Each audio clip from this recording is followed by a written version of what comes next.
सर्वोपरि देश ही हो जिसकी पहचान, खतरों से आंखें मिलाने का हो जुनून, ऐसे हैं भारत के वीर जवान। इन्हीं फौलादी जज्बों को देती है सेना एक नई पहचान। वर्दी का गौरव मिले जो एक स्वर्णिम कल से सजे, तमगे बढ़ाएं सीने की शान।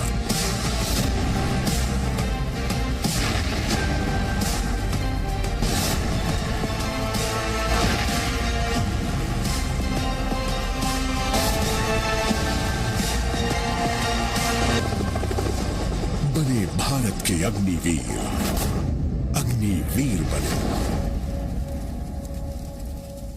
तो दोस्तों, जैसा कि आप जानते हैं कि अग्निवीर नामक स्कीम हमारे भारत सरकार ने लॉन्च कर दी है। आपको पता होगा कि ये अग्निवीर स्कीम क्या है। आपको हम बता दें कि इस स्कीम के तहत अब आर्मी का जो ज्वाइनिंग है वो बिल्कुल ही बदल गया है। अब होगा ये कि जो आर्मी में जो सैनिक ज्वाइन होते हैं उनका जो पीरियड होगा वो 4 साल का होगा। कहने का मतलब ये है कि जब अग्नि स्कीम के तहत कोई भी सैनिक 4 साल के लिए ही अपनी सेना में अपनी सेवा देगा और 4 साल बाद उसको रिटायरमेंट कर दी जाएगी। मतलब कहने का ये है कि अगर 100 सैनिक अग्निवीर स्कीम के तहत आर्मी में भर्ती लेते हैं तो उसमें करीब 25 को स्थायी रूप से नौकरी दे दी जाएगी। मतलब वो आगे भी सेवा निवृत्त रहेंगे और बचे हुए जो सैनिक होंगे वे रिटायर हो जाएंगे। यही है अग्निवीर स्कीम। अब जैसा कि आप जान चुके हैं कि अग्निवीर स्कीम क्या है, तो दोस्तों आपको मैं बताना चाहूँगा कि इस समय इस स्कीम के बहुत सारे बात निकाले जा रहे हैं। अगर आपको मैं बताऊं तो इसके बहुत सारे बेनिफिट्स हैं भारत के लिए, लेकिन अगर स्टूडेंट की तरफ देखें तो इसके बहुत घाटे भी हैं। तो हम इस वीडियो में आपको बताएंगे कि इस अग्निवीर स्कीम के क्या क्या फ़ायदे हैं और क्या क्या नुकसान है। तो सबसे पहले हम बात करते हैं इसके क्या क्या बेनिफिट है। तो सबसे पहले आपको हम बताएंगे कि अग्निवीर स्कीम जब चालू हो जाएगा, मतलब इसके तहत जब आर्मी में नौकरी देने लगेंगे, तो होगा ये कि हमारी जो भारतीय सेना की जो औसत आयु है वो काफ़ी घट जाएगी। आपको बता दें कि इस समय भारतीय सेना की जो औसत आयु है वो 32 वर्ष है। लेकिन अगर अन्य देशों की तुलना करें, जैसे अमेरिका की सैनिक की जो औसत आयु है वो करीब 26 से 27 साल है। वहीं बात करें ब्रिटेन की, तो ब्रिटेन की लगभग 29 से 30 साल है, लेकिन अपने भारत की 32 साल है। तो इससे आप सोच सकते हैं कि जो हमारे भारतीय सैनिक हैं वो दिन प्रतिदिन वृद्ध हो रहे हैं, यानी बूढ़े हो रहे हैं। तो इसी समस्या को दूर करने के लिए अग्निवीर स्कीम लॉन्च की गई। अगर अग्निवीर स्कीम के तहत धीरे धीरे होगा ये कि हमारी जो सैनिक की औसत आयु है वो 26 से 25 वर्ष के आसपास आ जाएगा, जिससे हमारे देश में, पूरे विश्व में जो भारत की जो सैनिक है वो सबसे युवा सैनिक कहलाएगी और काफ़ी ड्रीम कहलाएगी। क्योंकि आप जानते हैं कि युवा के पास पावर बहुत ज़्यादा होता है, युवा काफ़ी प्रोडक्टिव होते हैं। जैसा कि आप जानते हैं कि किसी देश की ताकत उसके सैनिक फोर्सेस पर डिपेंड होती है। जब अग्निवीर स्कीम लॉन्च हो जाएगा तो हमारे देश की जो आयु है, सेना की जो आयु है वो 26 से 25 वर्ष हो जाएगा, जिससे हमारा देश का सेना काफ़ी स्ट्रांग हो जाएगा और हम विश्व में काफ़ी उभर कर आएंगे।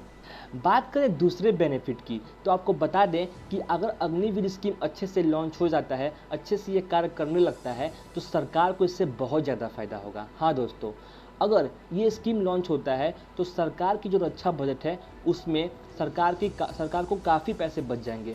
आपको बता दें कि सरकार की जो रक्षा बजट होती है उसमें 100% में लगभग 60% जो खर्च होता है वो सैनिकों के वेतन और उनके सैनिक भत्ते और जो उनके रिटायरमेंट जो पेंशन मिलते हैं उन पर खर्च होती हैं।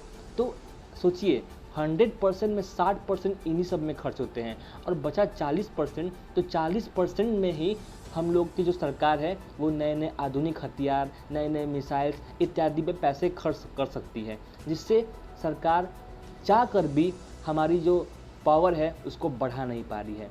यदि अग्निवीर स्कीम लॉन्च हो जाता है तो जो ये सैनिक भत्ते हैं, पेंशन हैं, आयु सभी सब काफ़ी कम हो जाएंगे, लगभग 20 से 30% के पास हो जाएंगे और 70% सरकार के पास जो पैसा बचेगा उससे सरकार आधुनिक मशीनें, आधुनिक यंत्र, आधुनिक हथियारें खरीदेगी, जिससे हमारा भारत काफ़ी मजबूत होगा।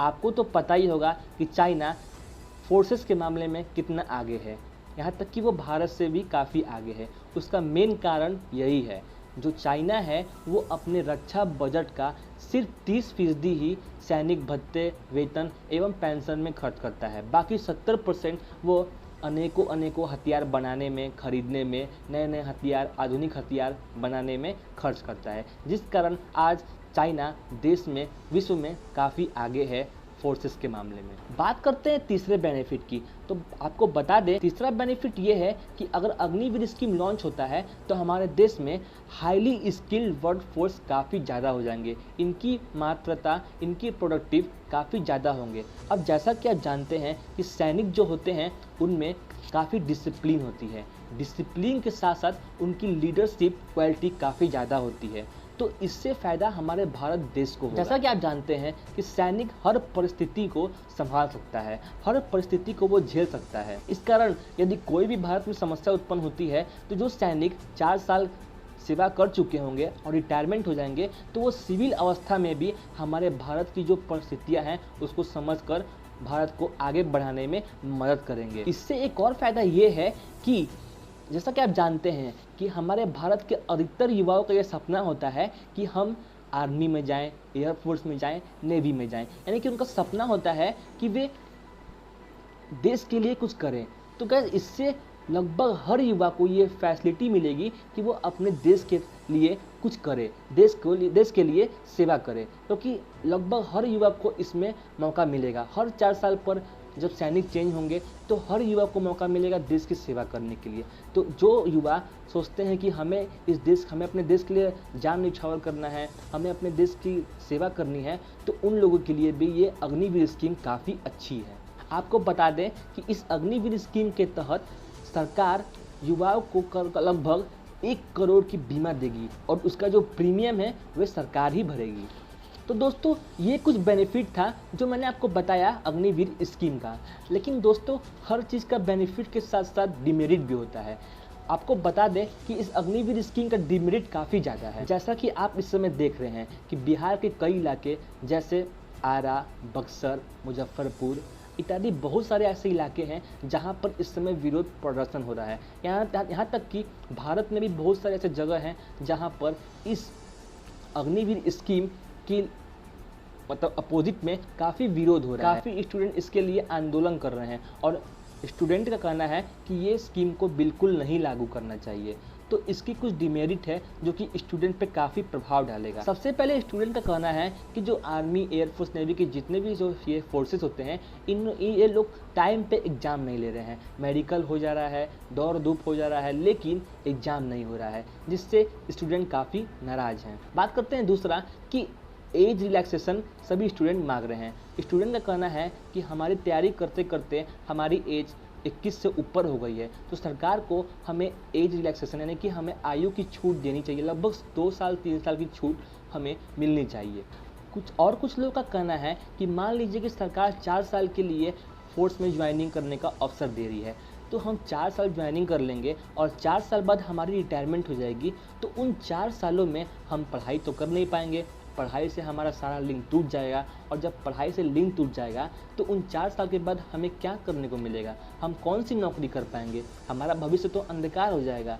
तो ये सब बातें हैं जो स्टूडेंट को काफ़ी परेशान कर रही है ये अग्निवीर स्कीम। सरकार का कहना है कि जब ये जो सैनिक होंगे 4 साल काम करने के बाद, मतलब 4 साल सेवा करने के बाद जब रिटायरमेंट होगी तो उनको 12 से 11 लाख का पैकेज मिलेगा। लेकिन स्टूडेंट का कहना है कि इस 12 से 11 लाख में क्या होगा। जैसा कि आप जानते हैं कि महंगाई कितनी ज़्यादा है, तो इस महंगाई में 12 लाख रुपये का कोई मूल्य नहीं है। तो इस जो अग्निवीर स्कीम है इसका डिमेरिट काफ़ी ज़्यादा है। तो आपको मैं बताता हूँ कि अगर आप एक नौकरी के व्यू से देखते हैं तो ये अग्निवीर स्कीम बिल्कुल भी सही नहीं है हमारे स्टूडेंट के लिए। लेकिन अगर आप इसे एक देशभक्ति के नज़रिए से देखते हैं, एक सेवा के नज़रिए से देखते हैं, तो ये अग्निवीर स्कीम बिल्कुल अच्छी है। ये हमारे देश को काफ़ी आगे ले जा सकती है। अब ये आप पर निर्भर करता है कि आप इस अग्निवीर स्कीम के बारे में क्या सोचते हैं। आपको क्या लगता है, अग्निवीर स्कीम सही है या गलत है? आप अपनी राय कमेंट बॉक्स में दे सकते हैं। उम्मीद करते हैं कि आपको मेरी इस वीडियो के माध्यम से अग्निवीर स्कीम समझ में आया होगा और इसकी क्या बुराइयां हैं और इसकी क्या अच्छाइयां हैं ये भी आपको समझ में आया होगा। तो आज के लिए इतना ही, मिलते हैं आगे की वीडियो में।